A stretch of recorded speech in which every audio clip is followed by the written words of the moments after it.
Welcome to Bergnifemaking.com. Today we're going to do a product review on Mad Mac's custom knife handles. Now the particular handles that I'm going to try out are his waving flag design, but what's really neat about Mad Mac's is that he can actually custom make handles with almost any design or any image on them. He custom makes each one. Turnaround time is very quick. I think I got mine within a week of ordering. The service was absolutely excellent. And it is a paper micarta product. So it's basically just multiple layers of paper with the same image printed on it, so that when you carve through it, that image remains almost three-dimensional. Now, there was a product like this on the market prior.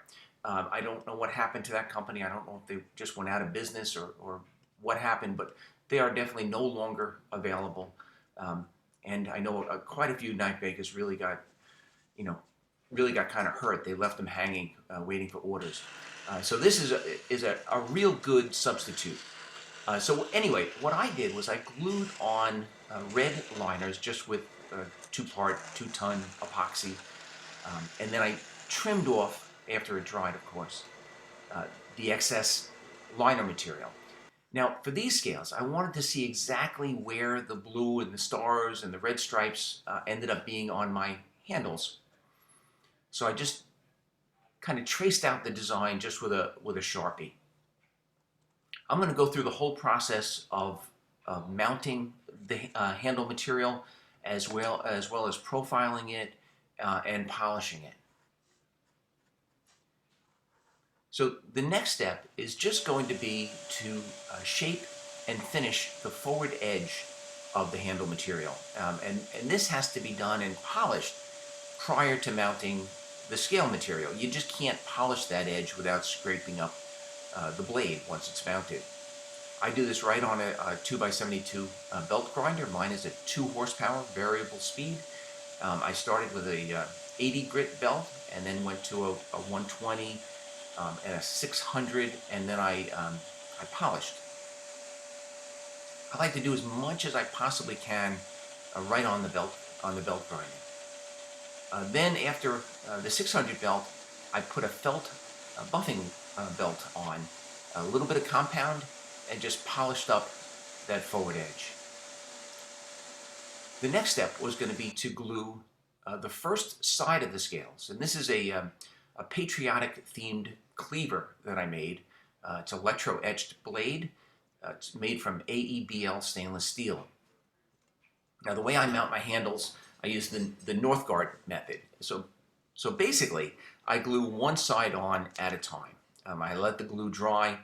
For the first side, after it's clamped into position, I use a little bit of alcohol just to clean off any of the 2-part epoxy that kind of oozes out, and to make sure that there's no epoxy on the blade. Then I let that dry, and then I'll end up using the pre-drilled holes through the knife blank, almost like a drill guide when drilling holes through that first side of the handle material. I do this on a backer board on my drill press. I've got a stop so that knife can't spin, and I've got a backer board so there won't be any blowout on the back side of the scales. After that first side is dried, and even though this is 24-hour cure, usually after 3 or 4 hours you can work with it. I trim off the excess material. I'm just using a bandsaw for this. You could use a pin saw, or you could even just go back to the grinder and grind it all the way. Then I'm going to glue up the second side, and it's just repeating the same process. I'm going to use a 2-part epoxy. I've already prepped the handles as well as the blank. I've sanded it off with an 80 grit paper just to give that epoxy something to grab onto, and then I've also cleaned both surfaces with an alcohol wipe just to get rid of any grease from my fingers, etc. I'm going to line that up perfectly with the handles that are already mounted on the other side. Clamp that and let that dry.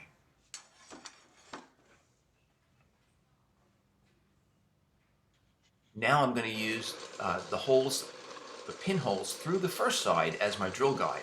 So now these holes will go through all three pieces, both scale pieces as well as the blade itself. So you end up with a really good fit with your pins.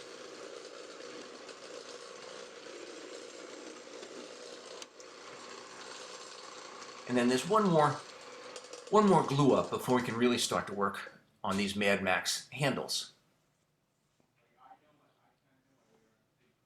And that's just to glue the pins into position. Now I do this over parchment paper just so I don't get glue onto my workbench, but really I'm just 2-part epoxy pressing the pins into place. I use, for a 1/4 inch, I use a size F drill bit, just one size oversize, so you get a nice easy fit in with the pins. You don't have to force them into place. Once those pins dry, we're going to start to work on the handles. The first step is going to be to grind away the excess pin material. You want to do this with a very coarse grit belt. I use a 60 grit, only because it removes material and doesn't heat up those pins as much as a finer grit would. I want to cool this very frequently. I don't want the hot pins to damage the handle material at all. With that same 60 grit belt, or you could even go with a coarser grit belt here, I'm going to profile the handle material, the Mad Max waving American flag scale material, to shape. So I get that even with the blank. So the metal will be exposed along the tang.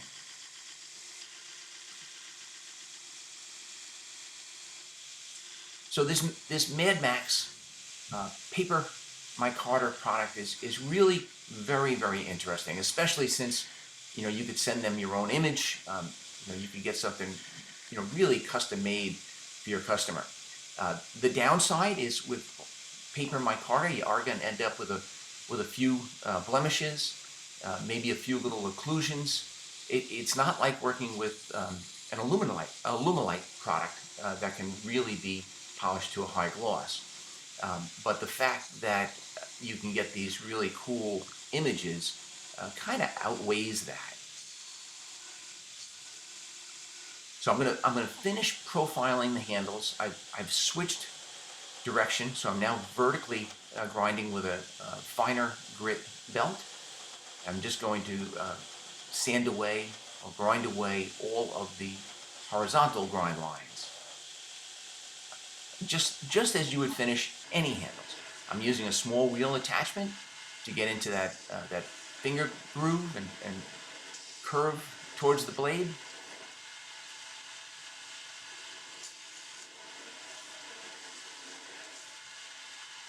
And of course, on each one of these, you're going to go through a variety of different belts to whatever finish your ultimate goal finish is achieved. I like to form and to shape as much of the handles as possible right on the flat platen of the 2x72. So while carefully watching that I don't touch the blade to that belt at all, I'm going to round over the top edge of the handle material. I'm doing this with a 120 grit belt, and I'll do that to both sides. And this is just the starting point. I'm basically just rounding over that hard corner.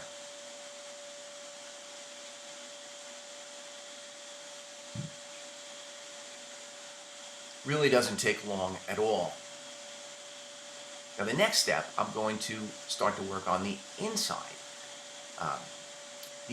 edge. And I do that on the bottom 2-inch wheels.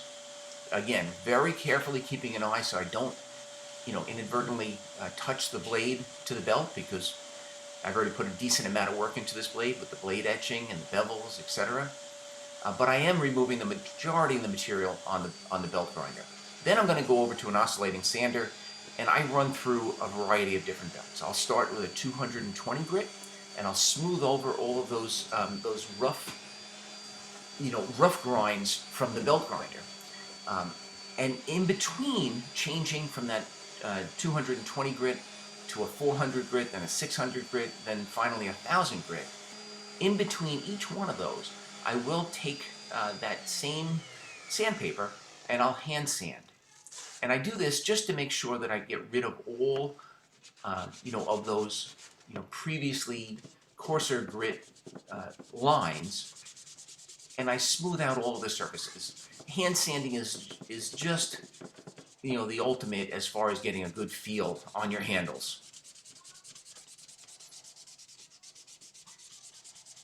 And this whole process really doesn't take a lot of time. You know, doing the majority of the work on the belt grinder makes a huge difference, and then using the oscillating sander really kind of moves it along, you know, pretty quick.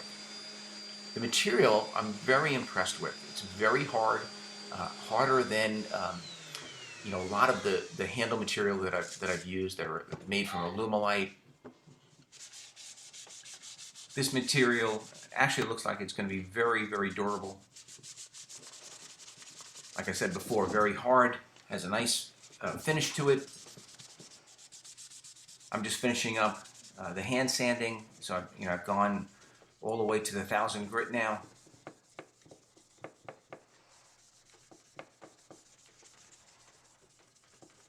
And then after the 1000 grit, really the next and the last step is just to go to a buffing wheel, a little bit of compound.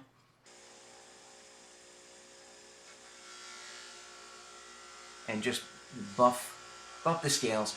I buff them almost like I buff you know, some of the plastic handles with a very light touch. And then I did do one other step after this. I used some automotive wax just to give it a nice finish. This is the end result. This was a patriotic themed cleaver that I was making. AEBL stainless steel. The scales are by Mad Max. Anybody interested in seeing the wide variety of other graphics that he has available, I will actually put a link right up in the description of this video. By all means, go check him out. And like I said before, he's also willing to print any graphic that you want on the handle. So you can send him your own image, your own photograph, or your own graphic art, and he can make them into scales for you, which is actually pretty cool. I hope you liked the video. If you did, I ask that you please give it a thumbs up and subscribe to this YouTube channel. I would love to hear some feedback in the comments section. I'd like to give you an invite to join us on our Facebook group, Knives and Knife Making. And by all means, check out the book that Jason Northgard and I put out last year called Introduction to Knife Making, available on Amazon.com. Thank you.